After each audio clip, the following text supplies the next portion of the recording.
मोठ्या प्रमाणावरती नागरिकांचा हा मृत्यू होत असतो आणि या संदर्भामध्ये सर्व घटकांना फेटॅलिटी कमी करण्याकरता 10% कमी करण्याचा त्यांनी आपल्याला टार्गेट दिलेलं आहे। या संदर्भामध्ये माननीय पोलीस महासंचालक श्री सदानंद दाते साहेब हे देखील गेल्या 3 महिन्यापासून रेग्युलर आढावा घेत आहेत। त्याच्यामध्ये प्रत्येक ठिकाणच्या आयुक्तालय असेल किंवा डिस्ट्रिक्टचे ब्लॅक स्पॉटची पडताळणी असेल, वेगवेगळ्या डिपार्टमेंटची आपलं कोऑर्डिनेशन असेल, या बाबतीमध्ये आपलं संयुक्तिक नियोजन मोठ्या प्रमाणावरती चालू आहे, जेणेकरून जे मृत्यूमुखी पडणारे जे लोक आहेत त्यांचा जीव वाचेल। त्याच्याकरता ज्या ज्या काही सुधारणा करणं प्रशासनाला आवश्यकता आहे त्या पद्धतीने आपण करत आहोत। या संदर्भामध्ये आपण ज्यावेळी आपल्या जिल्ह्याचा विचार करतो आणि त्याचबरोबर आयुक्तालयामध्ये शहराचा विचार करतो, तर त्या संदर्भामध्ये काल गेल्या अनेक वर्षापासून आपण वेगवेगळ्या डिपार्टमेंटला म्हणजे त्याच्यामध्ये महानगरपालिका असेल, कलेक्टर ऑफिस असेल, PWD असेल, त्याचबरोबर वर्ल्ड बँक असेल, EBPR MGPची कामं चालू असतील, सगळ्या डिपार्टमेंटला ज्या ज्या काही गोष्टीची सुधारणा करायची असेल म्हणजे ते प्रत्येक बाबतीमध्ये असेल, म्हणजे रस्त्यावरचे खड्डे असतील, ट्रॅफिकचे सिग्नल असतील, नो हॉकर झोन असतील, पार्किंगची व्यवस्था असेल, त्याचबरोबर आपल्याकडे रिक्षाचे स्टँड असतील, या सगळ्या बाबतीमध्ये सविस्तर पत्रव्यवहार म्हणजे आमच्या ACP DCP आणि माझ्या लेवलवरती देखील केलेलं आहे। त्याचबरोबर DPTC देखील या संदर्भामध्ये आपल्याला 1% रक्कम जी आहे ही ट्रॅफिक मॅनेजमेंटमध्ये रिझर्व्ह केलेली आहे। त्या अनुषंगाने देखील आम्ही मोठ्या प्रमाणावरती आयुक्तालयाचे जे प्रस्ताव आहेत हे माननीय कलेक्टर महोदय यांना आपण पाठवलेले आहेत, ज्याच्याकडून आम्हाला वेगवेगळी जी साधन सामुग्री आहे ती प्राप्त होऊन आपण मोठ्या प्रमाणावरती त्याच्यामध्ये या बाबतीमध्ये चांगली कारवाई करू शकतो। आपल्याला बघितलं असेल की गेल्या वर्षभरामध्ये आपण चांगल्या प्रकारे म्हणजे रिक्षाचा ड्राईव्ह असू दे किंवा ट्रक ड्राईव्ह असू दे किंवा 2 व्हीलरचं ट्रिपल सीटचे ड्राईव्ह असू दे किंवा वन वेच्या साईडनी अपोजिट साईडनी लोक येणार असतील, या बाबतीमध्ये पण वेगवेगळे ड्राईव्ह घेतलेले आहेत आणि मोठ्या प्रमाणात आपल्या कारवाई झालेल्या आहेत, की दंड पण दाखल झालेले आहेत, परंतु ते देखील म्हणजे ट्रॅफिकच्या डिसिप्लिनमध्ये काही सुधारणा होत नाही आहे। तर या अनुषंगाने काल आमची एक काही बैठक पण झालेली होती झिरो फॅटॅलिटी प्रोग्रामच्या अनुषंगाने आणि यामध्ये सर्व विभागाचे जे कलेक्टर ऑफिस, महानगरपालिका, PWD, world bank, MJP, traffic department, police विभागाचे आमचे सगळे अधिकारी या सर्वांची संयुक्तिक मिटिंग झाली आणि जवळपास काल 3 तास आमची सविस्तर या बाबतीमध्ये ज्या ज्या काही कारवाई आपल्याला सर्व डिपार्टमेंटला करायची आहेत त्या बाबतीमध्ये सविस्तर चर्चा देखील झाली। त्याच्यामध्ये काही आकडेवारी आता माझ्याबरोबरती आपले कठाळे साहेब आहेत ते आपल्याला सविस्तर सांगतील, जेणेकरून आपल्याला ॲक्सिडेंटचं प्रमाण आपल्याकडे कसं आहे आणि त्याच्यामध्ये आपल्याला काय करता येईल या बाबतीमध्ये आकडेवारी थोडक्यात सांगा। नमस्कार। आपल्याकडे संभाजीनगर जिल्ह्यामध्ये मागील वर्षीची वाहन अपघातात मृत्यू पडलेली संख्याचं मी सांगतो आहे। याच्यामध्ये 2025 जानेवारी ते डिसेंबर 2025 ह्या कालावधीमध्ये जिल्ह्यामध्ये 701 मृत्यू झालेले आहेत आणि ही 24च्या कंपॅरिझनमध्ये 8% वाढ त्यात झालेली होती। आता ही ह्या वर्षीचं आकडेवारी आहे आणि याच्यामध्ये आता साहेबांनी जो विषय घेतलेला आहे त्याच्यामध्ये 2 व्हीलरचं प्रमाण हे 60% आहे, 60%। तर 700 पैकी साधारण 420 425 पर्यंत हे प्रमाण हे 2 व्हीलरच्या मृत्यूचं आहे, 2 व्हीलरच्या वाहनधारकांच्या मृत्यूचं आहे। सेम याच्यातली आत्ताचे एप्रिलपर्यंतचे आकडे माझ्याकडे आहेत। यावर्षी जानेवारी टू एप्रिल आणि मागच्या वर्षीचं जानेवारी टू एप्रिल याचं कंपॅरिझन आहे। ह्याच्यामध्ये मागच्या वर्षी 200 ह्या 4 महिन्यामध्ये 252 लोक मृत्यू पडले होते आपल्या जिल्ह्यामध्ये, पूर्ण जिल्ह्याची आकडेवारी आहे ही, आणि ह्या वर्षी थोडं जस्ट कमी झालेलं आहे, 244 मृत्यू झालेले आहेत। पण ही जी संख्या आहे ह्यातली 701 ही जी मागच्या पूर्ण वर्षभराची आहे याच्यातले 60% म्हणजे अराउंड 400 हे 2 व्हीलरचे मृत्यू आहेत। तर आपल्याला ह्याच्यावर विशेष लक्ष देऊन त्याचे 10%चं टार्गेट आपल्याला शासनाकडून आलेलं आहे, त्या अनुषंगाने आपल्याला याच्यावर फोकस करून करावं लागेल असं आहे। त्याच्यामध्ये हेल्मेट हा एक मुद्दा कायम आपल्याकडे दुर्लक्षित असलेला मुद्दा आहे, तर त्याच्यावरही आपल्याला काम करावं लागेल। शहर 701 पैकी 170 मृत्यू हे शहरामध्ये आहेत, त्याच्यातले 60% कॅल्क्युलेट केले तर सुमारे 100 मृत्यू आपल्या पोलीस आयुक्तालया हद्दीमध्ये आहेत, जे दुचाकीने झालेले आहेत. 701 पैकी 170 मृत्यू हे पोलीस आयुक्तालयाच्या हद्दीत आहेत आणि 531 हे ग्रामीण हद्दीत आहेत पूर्ण जिल्ह्यामध्ये.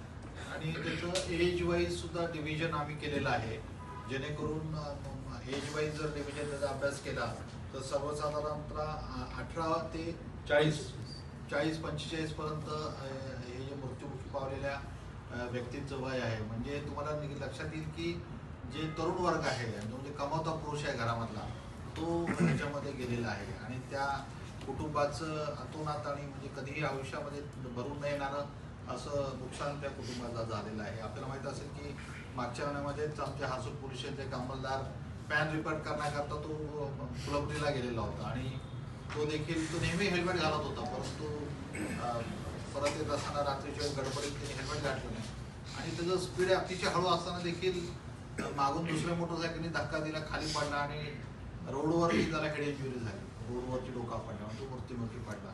काल साताराच्या हद्दीमध्ये तुम्हाला माहित असेल की 3 मुली मोटरसायकलवरती स्कूटरवरती जात असताना पडल्या आणि त्याच्यातली एक मुलगी जी आहे ती अशा प्रकारे मृत्युमुखी पाडली झालेली आहे.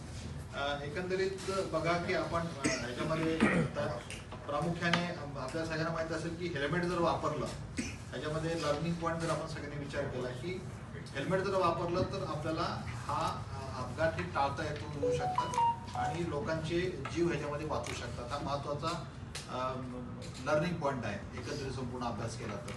त्याच्यामुळे आपल्याला बघा, आपण ज्या गोष्टी मुंबईला, पुण्याला आणि इतर शहरामध्ये होतात आणि आपलं आयुक्तालय आहे आणि कॉम्पॅक्ट शहर आहे आणि निश्चितच जर हेल्मेट जर परत आपले लोक पूर्वी वापरत होते आणि आता देखील त्यांनी वापर करायला हरकत नाही आणि सुरुवात केली पाहिजे असं म्हणजे RTO विभाग आणि आमचं असं एकत्रित असं मत झालेलं आहे. आणि कालची जी कमिटीची मीटिंग झाली त्याच्यामध्ये देखील संयुक्तिक सगळ्या डिपार्टमेंटने देखील त्याला दुजोरा दिलेला आहे की सर्वप्रथम आता आपण म्हणजे शहरामध्ये नागरिकांना आपण हेल्मेट घालायला सांगण्याच्या पूर्वी एक प्रशासकीय यंत्रणा म्हणून सर्व प्रशासकीय अधिकारी आणि अंमलदार प्रथम आपापल्या डिपार्टमेंटमध्ये हेल्मेट जे आहे आपल्या कार्यालयात येणारे जे आपले अंमलदार आहेत त्यांनी घालायला त्यांना आपण सांगूया अगोदर आठवडाभर, नंतर मग आमच्या पोलीसच्या कारवाईनंतर त्यांना भाग पाडूयात. कारण की गेल्या 1 महिन्यापासून सर्वसाधारणतः मी आयुक्तालयातील माझे जे अंमलदार आहेत ते इथं पोलीस लाईनमध्ये राहतात. आपण देखील बघितलं असेल बऱ्याच जणांनी की आम्ही 1 महिन्याभर या ठिकाणी पहिल्यांदा त्यांना अवेअरनेस प्रोग्राम राबवला आठवडाभर आणि त्याच्यानंतर ACP आमचे भुजंग आणि त्यांच्या टीमनी मोठ्या प्रमाणावरती आमच्या अंमलदारांना त्यांनी आम्ही मोठ्या प्रमाणावरती केसेस केल्या आणि जवळपास आता आमचे 90 ते 95% अंमलदार हे हेल्मेट घालतात आयुक्तालयामध्ये. आणि अशाच प्रकारचे आम्ही आव्हान पोलीस स्टेशनमधल्या देखील आमच्या सर्व अधिकाऱ्यांना केलेलं आहे आणि आम्ही आता पोलीस स्टेशनवरती देखील हा ड्राईव्ह घेऊन आमच्या पोलीस स्टेशन आणि इतर ब्रांचेसमधील देखील अंमलदार जे 2 व्हीलर वापरतात त्यांनी हे वापरलं पाहिजे. त्याचबरोबर 4 व्हीलरवरती देखील त्यांनी सीट बेल्ट लावला पाहिजे. हे आम्ही, कारण की ह्या गोष्टी जर बेसिक जरी आपण सुरक्षेची उपाययोजना केली तर प्रत्येक व्यक्तीचा हा जीव महत्त्वाचा आहे, तो लाख मोलाचा जीव प्रत्येकाचा वाचू शकतो. सर्वप्रथम मी आता या बाबतीमध्ये सर्व आपल्या छत्रपती संभाजीनगर मधील जे आपले प्रशासकीय कार्यालय प्रमुख आहेत, divisional commissioner, municipal commissioner, collector आणि इतर सर्व विभागाचे, जिल्हा परिषद CEO यांना मी देखील एक पत्र देऊन आवाहन करणार आहे की आपण देखील आपल्या कार्यालयातील सर्व अंमलदारांना, कारण की माझ्या म्हणजे कठाळे साहेबांनी मला सांगितले की त्यांनी मागच्या वर्षी हा प्रयत्न केलेला होता, परंतु त्याच्यामध्ये थोडंसं प्रयत्न कुठं तरी कमी पडला. परंतु यावेळी आता कठाळे साहेब आणि पोलीस प्रशासन आम्ही असे एकत्रित या पद्धतीने काम करायचं ठरवलेलं आहे आणि सर्व प्रशासकीय अधिकाऱ्यांना देखील मी विनंती करणार आहे की आपण सर्वात प्रथम सुरुवात ही आपल्यापासून करूया आणि मग आपण लोकांना याच्यामध्ये आवाहन करूयात आणि लोकांना आपण विनंती करूयात जेणेकरून आपण ते देखील हेल्मेट वापरायला सुरुवात करतील. तर आपण हा सुरुवातीचे हे 8-15 दिवस प्रशासकीय कार्यालयाच्या बाहेर आणि त्या ठिकाणी जाऊन आमचे अधिकारी थोडंसं अवेअरनेस करतील सर्वांना आणि त्याच्यानंतर त्यांचे मोटर व्हेकल ॲक्ट्स आणि रूल्सप्रमाणे दंडात्मक कारवाई करायला देखील सुरुवात करतील. त्याच्यामध्ये आम्ही सर्वप्रथम जे सरकारी अधिकारी कर्मचारी आहेत त्यांना पर्यंत आवाहन करणार आहोत. नागरिकांचा त्याच्यामध्ये समावेश नाही आहे. नागरिक माझ्यामध्ये हे पाहतीलच आणि माझ्यामध्ये ते देखील हे बघून स्वतःच्या सुरक्षेची काळजी करून आणि आपल्या कुटुंबाकरता आपण किती महत्त्वाचं हे प्रत्येकाला माहीतच आहे आणि ते निश्चितच हेल्मेट घालायला लागतील याची मला खात्री आहे. आणि त्याच्यानंतर आम्ही जे आपल्या शहरातले वैद्यकीय हॉस्पिटल्स आहेत, त्याच्यानंतर आपल्या जे काही एज्युकेशन संस्था आहेत त्यांना देखील आम्ही आवाहन करणार आहोत वेगवेगळ्या जिथं किंवा शाळा ज्या आहेत, कॉलेजेस आहेत, ज्या ठिकाणी पालक आपापल्या मुलांना सोडायला येतात, तर अशा प्रकारे आम्ही त्या ठिकाणी देखील ते प्रिन्सिपल्स आहेत, त्या वैद्यकीय शिक्षण संस्थेचे जे पदाधिकारी आहेत त्यांना देखील त्या संस्थेनं आवाहन करू की त्यांच्याकडे जो स्टाफ आहे आणि जे लोक आहेत त्यांना देखील तुम्ही हेल्मेट घालण्याकरता आवाहन करा. आणि मला असं म्हणणं आहे की शेवटी कुठली गोष्ट कंपल्सरी करून किंवा सक्ती करून होत नाही. स्वतःहून त्याचं महत्त्व जर समजून जर केले तर मला वाटतं की हेल्मेट घालणं हे किती प्रत्येकाच्या वैयक्तिक आयुष्याकरता महत्त्वाचं आहे त्यांना कळेल. अशा प्रकारे आम्ही नियोजन केलेलं आहे आणि साधारणतः महिन्याभरानंतर आपण मग शहरातील नागरिकांना या बाबतीमध्ये आवाहन करून त्यांना देखील आम्ही अवेअर करू आणि जास्तीत जास्त नागरिक भविष्यामध्ये पुढच्या 2 महिन्याच्या कालावधीमध्ये कशा प्रकारे शहरामध्ये हेल्मेट घालतील याबद्दल आम्ही त्यांना जागरूक करून अवेअर करून आम्ही त्यांना आवाहन करू, जेणेकरून आपल्या शहरामध्ये मोठ्या प्रमाणात जी जीवितहानी आहे, तुम्ही बघितले की शहरात जवळपास यावर्षी देखील आता या 6 महिन्यामध्ये आपले अपघात जवळपास 6 वाढलेले आहेत आणि फेटल मृत्यू देखील 8 वाढलेले आहेत. त्याच्यामुळे आपलं शहरीकरण मोठ्या प्रमाणात होत आहे, औद्योगिकरण मोठ्या प्रमाणावरती होत आहे आणि या सगळ्या पार्श्वभूमीवरती कसं की शहराचा विकासाचा वेग देखील तुम्हाला माहिती आहे की मोठ्या प्रमाणावरती वाढत आहे. आणि या पार्श्वभूमीवरती जर बघा शेवटी कसं आहे की सुप्रीम कोर्टाने देखील ही गोष्ट कंपल्सरी केलेली आहे आणि ह्या सगळ्या पार्श्वभूमीवरती मुंबईमध्ये हे होऊ शकतं. बरोबर आहे, आपण बघितलं इतर मोठ्या मेट्रोपॉलिटन शहरामध्ये होऊ शकतं. तर आपलं तर खूप छोटं शहर आहे, झालं का नाही, कॉम्पॅक्ट शहर आहे. आपण सगळ्यांनी जर सहकार्य केलं तर मला वाटतं की सर्व नागरिक ह्याला पॉझिटिव्हली प्रतिसाद देतील आणि आपण ही बाब करू अशी मला खात्री आहे. त्याचबरोबर दुसरा एक महत्त्वाचा ह्याला जोडूनच महत्त्वाचा आणखी एक विषय असा आहे की आपल्याकडे जवळपास 20 ते 30% गुन्हे हे वाहन चोरीचे आपल्या शहरामध्ये होतात आणि आमच्याकडे जे काही वाहन चोरीचे गुन्हे जे डिटेक्ट झालेले आहेत त्याच्यामध्ये आम्हाला अशा बाबी निष्पन्न झालेल्या आहेत की हे वाहनं जी चोरलेली आहेत ही आपल्या शहरामध्ये जालनाला किंवा अहिल्यानगरमध्ये जाऊन विकली जातात. सर्वसाधारणतः लोकांना सांगितलं जातं की आम्ही तुम्हाला कागदपत्र बनवून देतो, अजून माझ्याकडे यायचे किंवा काहीतरी बनाव केला जातो आणि स्वस्तामध्ये वाहनं विकली जातात आणि लोक त्या स्वस्ताच्या वाहनाला आमिषाला बळी पडून ती वाहनं खरेदी करतात. आता आम्ही बऱ्याच वेळा नाकाबंदी असेल किंवा आपलं ट्रॅफिकचं चेकिंग असेल तरी वाहनाची कागदपत्राची मागणी करतो, परंतु बऱ्याच जणांकडं वाहनाची कागदपत्र फक्त 25% लोकांकडे राहतात. मी माहिती घेतली आमच्या अधिकाऱ्यांशी बोलून आणि मग काही लोकांची झेरॉक्स कॉपीज असतात किंवा डिजिटल लॉकरमध्ये सुद्धा त्याच्या मोबाईलमध्ये असतात, परंतु प्रत्यक्षात ते वाहनाचे काही नंबर देखील डुप्लिकेट आहेत असं आम्हाला आढळलेलं आहे.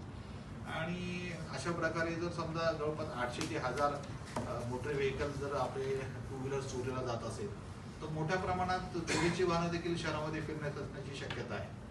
आणि चोरीच्या आता आपल्याकडे आम्ही गेल्या 3 महिन्यापासून आपल्याकडचे जे हॉस्पिटल्स आहेत, कॉलेजेस आहेत आणि मॉल्स आहेत त्या सगळ्यांची बैठका आमच्या क्राईम ब्रँचच्या PIनी आणि पोलीस स्टेशनच्या PIनी घेतलेल्या होत्या आणि त्यांच्या सिक्युरिटीला आम्ही अलर्ट केलेलं होतं. जे वाहन चोरी करणारे जे आरोपी आहेत त्याचे फोटोग्राफ्स आपण दाखवलेले होते आणि त्या ठिकाणी CCTV कॅमेऱ्याचं कव्हरेज आपण वाढवलेलं होतं. ट्रॅफिक ब्रँचकडून पोलीस स्टेशनकडून त्या ठिकाणी जाऊन अनाऊन्समेंट देखील केलेली होती, जेणेकरून आमचं गेल्या जवळपास 2-3 महिन्यामध्ये वाहन चोरीचं प्रमाण हे जवळपास 100पेक्षा जास्त कमी झालेलं आहे.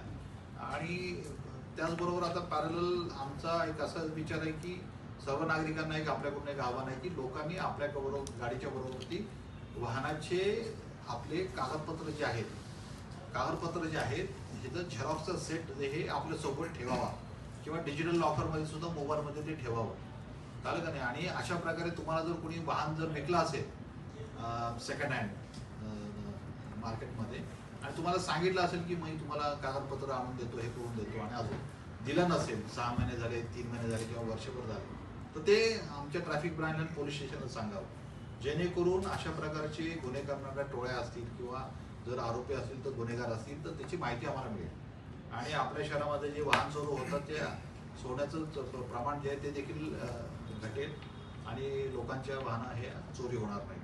त्यामुळे आम्ही वाहनांचे कागदपत्राचा आग्रह हा आता आम्ही आमच्या ट्रॅफिक ब्रांचकडून आणि पोलीस स्टेशनच्या लेवलवरती देखील राबवणार आहोत आणि मला खात्री आहे की आपल्या शहरातील नागरिकांच्या 2 व्हीलरच्या सुरक्षेकरता, 4 व्हीलरच्या सुरक्षेकरता हे बेसिक नियमावली आहे. म्हणजे हे सांगण्याची काही गरज नाही की आपल्याकडं आपल्या वाहनाची कागदपत्र, आपलं ड्रायव्हिंग लायसन्स हे सोबत ठेवलं पाहिजे आणि हे बंधनकारक आहे. जर तुम्ही जर वाहन चालवता तर तुमच्याकडं 4 व्हीलरचा लायसन्स, 2 व्हीलरचं लायसन्स असलं पाहिजे किंवा तुम्ही जे वाहन चालवता त्या वाहनाची कागदपत्र आपल्याकडं असणं हे अपेक्षित आहे. हे कधीपासून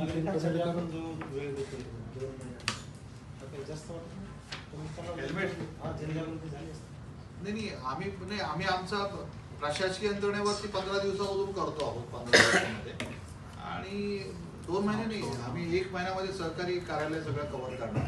त्याच्यामध्ये 1 महिन्यामध्ये आम्ही कॉलेजेस करणार, त्याच्यामध्ये हॉस्पिटल करणार, मॉल्स करणार, हे प्रिमायसेस करणार आणि नंतर आम्ही रस्त्यावरती हे सुरू करणार. या गोष्टी 1 महिन्यामध्ये आम्ही प्रशासकीय यंत्रणा आणि बाकीचे कॉलेज